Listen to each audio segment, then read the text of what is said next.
Hi, I'm just going to speak honestly. Just been looking at what's going on with Trump and the world, what's happening, and the threats to Greenland. And I went to prison in 2024 because I stood up to Joanna Cherry's office, and I was trying to get a family out of Afghanistan to help a homeless person with mental health issues.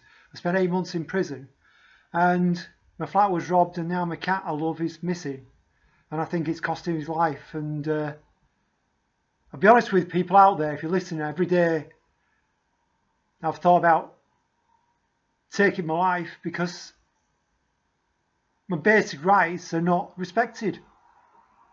As a kid, even going back as a kid, this is 40 years ago or more, I stood up against racism, I stood against prejudice, and I stood up for what's right, and I still do that now. And the difference is, as an adult, there's less power you have as an individual in many respects out here than you do at school. You stand up as an adult and do those things, and people, your friends and companions who should be there for you, should be stepping up and helping you make excuses because they don't want to show the same courage themselves. They don't want to stand by what's right. So instead, what they do is make the same excuses as those people out there who try to victimize and bully people. When are people going to stand up and do the right thing?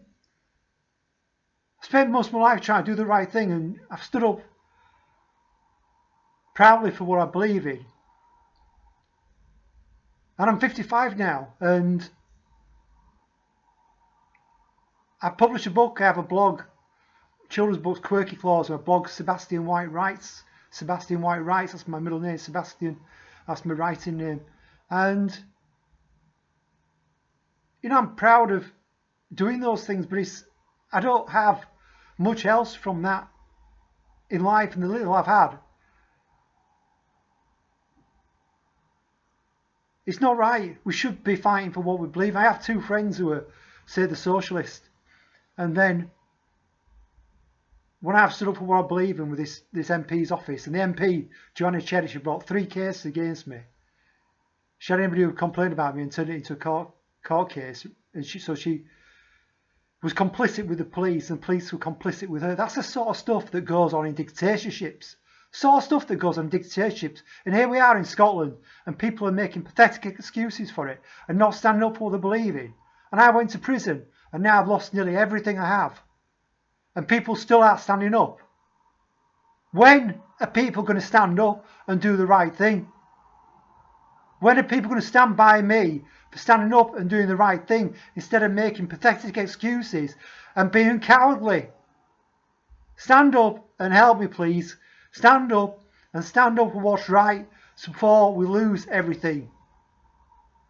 We're on limited time here. I have spiritual beliefs where I believe we have to fight for what we believe in and fight to live the best life we can. And that means caring about other people and taking that risk to care and not just caring for ourselves. Showing that courage to think that things can be better and we can have the world we want to live in. A world where children are cared for, where they have a better future. I had a difficult upbringing, and years later now, decades later, I can still see those same things happening to other children that happened to me. And then we say we care for children. We say we care for my values. And then when somebody like myself stands up and fights for those values, other people are cowardly, not stepping forward and assisting people such as myself who demonstrate that courage. I'll leave that to people's consciences. Please get in touch and help. I want to make a difference. I want to change things. And I think we're all on limited time. We have to step forward now, please. God bless. Thank you.